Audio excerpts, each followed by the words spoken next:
Hello दोस्तों, इस video में मैं रिकवरी वाले ऑप्शन के बारे में बात करने वाला हूँ। आखिर ये रिकवरी होता क्या है और इसका विंडोज 10 में काम क्या होता है। तो दोस्तों, सबसे पहले मैं आपको ये बता देता हूँ आप इस वाले ऑप्शन तक पहुँचेंगे कैसे, क्योंकि मेरे जो रेगुलर सब्सक्राइबर हैं उनको तो पता है यहाँ पे आना कैसे। नए लोगों को मुझे बताना पड़ता है कि आप इस वाले ऑप्शन तक आएंगे कैसे और अपने पीसी को रिकवर वगैरह कैसे कर सकते हैं। तो मैं सबको सबसे पहले डिलीट कर देता हूँ। दोस्तों, रिकवरी वाले पेज तक पहुंचने के लिए आप सबसे पहले यहाँ नीचे सर्चिंग पे आइए और यहाँ से कंट्रोल पैनल लिख दीजिए। कंट्रोल पैनल में आप कहीं से भी जा सकते हैं, मुझे यहाँ सबसे इजी लगता है। उसके बाद दोस्तों, यहाँ व्यू बाय में आपको स्मॉल आइकन पे रखना है, तभी आपको एक ऐसा पेज दिखेगा। तो दोस्तों, यहाँ पे देखिए नीचे आपको ये रिकवरी वाला ऑप्शन मिल जाएगा। तो सबसे पहले दोस्तों समझ लीजिए आखिर ये रिकवरी होता क्या है और हम इसका यूज़ किस लिए करते हैं। तो दोस्तों, अगर आपके कंप्यूटर की कोई सेटिंग ख़राब हो गई है जिसको आपको नहीं पता है कि कैसे फिक्स वगैरह करना है, तो उसको फिक्स करने के लिए हम रिकवरी का यूज़ करते हैं। दोस्तों, रिकवरी का यूज़ हम तब करते हैं जब या हमारे सिस्टम के ड्राइवर्स वगैरह भी डिलीट हो जाते हैं, या कोई सेटिंग वगैरह ख़राब हो जाती है, या ऑपरेटिंग सिस्टम ख़राब हो जाता है, यानी हमारे सिस्टम में सॉफ्टवेयर से रिलेटेड कोई भी प्रॉब्लम आती है, तो उसको फिर से ऑटोमेटिक फिक्स वगैरह करने के लिए हम रिकवरी का यूज़ करते हैं। तो दोस्तों, रिकवरी करने के लिए कई सारे यहाँ पे अंदर मेथड दिए हैं, तो चलिए सबको एक एक करके समझते हैं।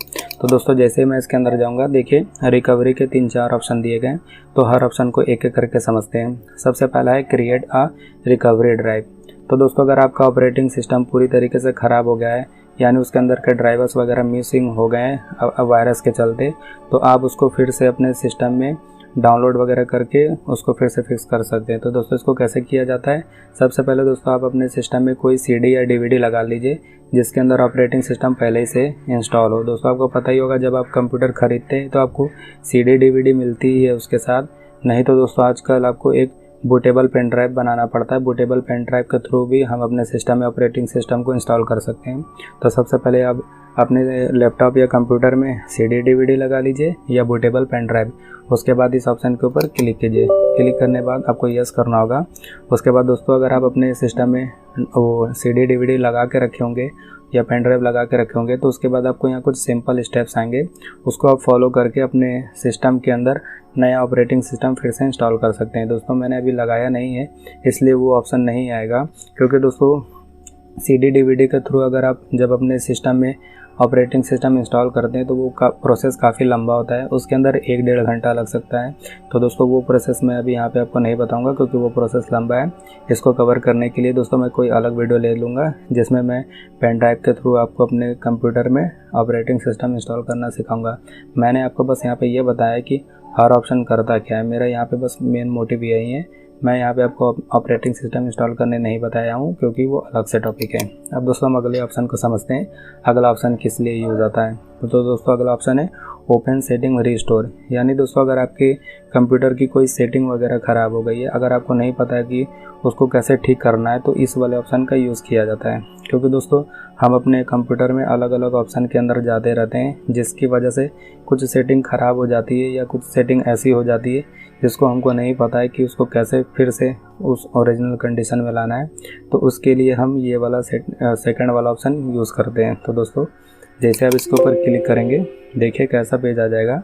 उसके बाद आपको यहाँ से नेक्स्ट करना है। उसके बाद दोस्तों, यहाँ पे आपको show more details restore point, यानी दोस्तों आपको जिस भी पॉइंट के अंदर आपको चाहते हैं कि आप रिस्टोर करना चाहते हैं उसके ऊपर क्लिक कर लीजिए। यहाँ पे आपको दिख जाएगा अलग अलग ऑप्शन जिसके अंदर आपको प्रॉब्लम आई होगी। मान लीजिए मैं इसी ऑप्शन के अंदर अगर मुझे प्रॉब्लम होगी तो मैं इसके ऊपर क्लिक कर दूंगा। उसके बाद देखिए यहाँ नीचे नेक्स्ट का ऑप्शन आएगा, इसके ऊपर क्लिक कर दीजिए। उसके बाद यहाँ पे आपको लोकल CD सिस्टम से दिखेगा, यहाँ पे आप फिनिश के ऊपर क्लिक कर दीजिए। दोस्तों, जैसे ही आप फिनिश के ऊपर क्लिक करेंगे, आपके कंप्यूटर की जितनी भी सेटिंग होगी सब रिस्टोर होना स्टार्ट हो जाएगी और अपने ओरिजिनल कंडीशन में आ जाएगी। तो दोस्तों, ये सब प्रोसेस होने में 15 से 20 मिनट लगता है, तो आप थोड़ा पेशेंस रखिएगा। 15 से 20 मिनट।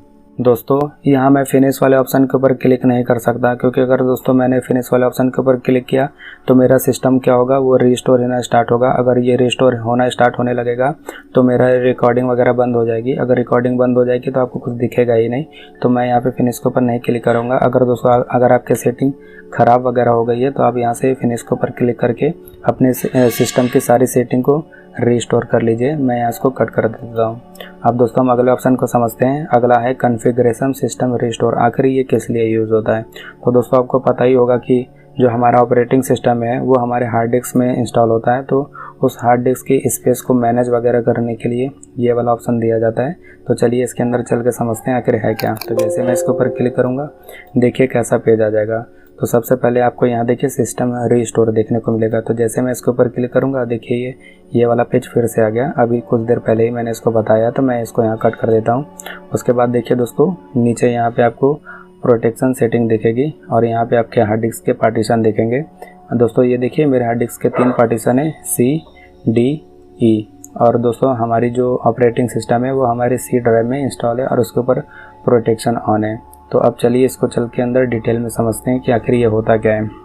तो दोस्तों जब भी हम अपने किसी भी पार्टीशन के अंदर ऑपरेटिंग सिस्टम को इंस्टॉल वगैरह करते हैं तो वो कुछ स्पेस लेता है। चलिए इस कॉन्फ़िगरेशन के अंदर चल के समझते हैं। ये देखिए इसके ऊपर क्लिक करूँगा, ये आ गया।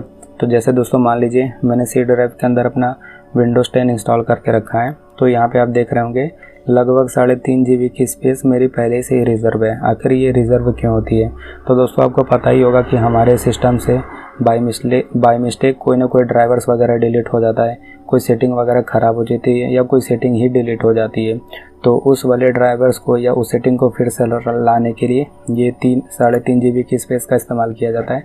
दोस्तों ये जो 3.5 GB की स्पेस आपको दिख रही है, इसके अंदर हमारी कंप्यूटर की जो सेटिंग वगैरह है उसकी पहले से एक कॉपी रखी जाती है, पहले से रिज़र्व करके रखी जाती है। जितने भी दोस्तों हमारे ड्राइवर्स हैं, जितने भी सेटिंग है, इसकी एक कॉपी इसके अंदर पहले से ही होती है। तो जब भी कोई सेटिंग हमारी फ्रंट से डिलीट हो जाती है या फ्रंट से ख़राब हो जाती है तो उसको फिर से लाने के लिए इसी वाले स्पेस का यूज़ किया जाता है, क्योंकि इसके अंदर वो सारी सेटिंग, सारे ड्राइवर्स पहले से ही होते हैं। अब दोस्तों इसके ऊपर हम प्रोटेक्शन लगा देते हैं ताकि ये इसके अंदर से ही ना डिलीट हो पाए, क्योंकि दोस्तों अगर यहाँ से वो सब चीज़ें डिलीट होगी तो हमारा जो होगा हम उसको रिकवर नहीं कर पाएंगे। तो दोस्तों होप आपको ये वाला पेज समझ में आ गया होगा कि आखिर ये पेज किस लिए है। तो हम इसी तरह इसको थोड़ा और स्पेस दे सकते हैं ताकि इसके अंदर जितने भी चीज़ें हों, अपडेट वगैरह अगर आती है तो अपडेट वगैरह में इसका आपको पता ही होगा कि सिस्टम की कुछ सेटिंग वगैरह बढ़ जाती है, तो आप इसके स्पेस वगैरह बढ़ा सकते हैं और उसके ऊपर प्रोटेक्शन लगा सकते हैं ताकि वो चीज़ें डिलीट वगैरह ना हो। तो इसी तरह दोस्तों ये वाला ऑप्शन काम करता है। तो मैं इसको यहाँ से कट कर देता हूँ। अब देखिए दोस्तों अगला है क्रिएट, यानी अगर दोस्तों आप कुछ और पार्टीशन वगैरह ऐड करना चाहते हैं या कुछ और रिकवरी पॉइंट क्रिएट वगैरह करना चाहते हैं तो यहाँ से क्रिएट वगैरह कर सकते हैं। अगर दोस्तों आप मल्टीपल ऑपरेटिंग सिस्टम अपने कंप्यूटर में इंस्टॉल करते हैं, जैसे आपको पता ही होगा कि मेरे सिस्टम में विंडोज़ 10 है, अगर मैं दोस्तों इसके ऊपर विंडोज़ 11 भी इंस्टॉल कर लूँ तो वो D में इंस्टॉल होगा या E में होगा। तो इसी तरह दोस्तों हम अपने सिस्टम में मल्टीपल ऑपरेटिंग सिस्टम इंस्टॉल करके उसके अंदर सेम काम कर सकते हैं, प्रोटेक्शन वगैरह ऑन कर सकते हैं और उनके लिए रिकवरी स्पेस भी दे सकते हैं ताकि अगर उस दूसरे ऑपरेटिंग सिस्टम में कोई ख़राबी वगैरह आए तो हम इसको रिस्टोर कर सकें। तो होप दोस्तों आपको ये समझ में आ गया होगा। अगर दोस्तों आपको ये समझ में नहीं आया तो इस वीडियो को फिर से देख लीजिएगा। अब दोस्तों हम अगले ऑप्शन के बारे में बात करते हैं। अगला है if you are having problem with your PC go to setting and try it. तो जैसे मैं इसके ऊपर क्लिक करूँगा, देखिए ये मुझे विंडोज़ की सेटिंग में ले आएगा रिकवरी वाले ऑप्शन के ऊपर। तो मैंने इसके ऊपर पहले से ही डिटेल में वीडियो बनाया था, इस वीडियो के डिस्क्रिप्शन में आपको लिंक मिल जाएगा, अब वहाँ से जाके इसको देख सकते हैं। मैं इसको यहाँ डिटेल में कवर नहीं करूँगा। तो दोस्तों आज की वीडियो में इतना ही। होप आपको ये रिकवरी वाला वीडियो पसंद आया, क्योंकि दोस्तों इसके अंदर जो इंपॉर्टेंट बात थी लगभग सभी ख़त्म हो गई है। फिर भी दोस्तों अगर आपको कुछ और पूछना है तो आप मुझे कमेंट सेक्शन के द्वारा पूछ लीजिएगा, कमेंट सेक्शन में मैं आपको बता दूँगा। दोस्तों मैं चलता हूँ, मिलूँगा आपको नेक्स्ट वीडियो में नेक्स्ट टॉपिक के साथ। तब तक के लिए जय हिंद,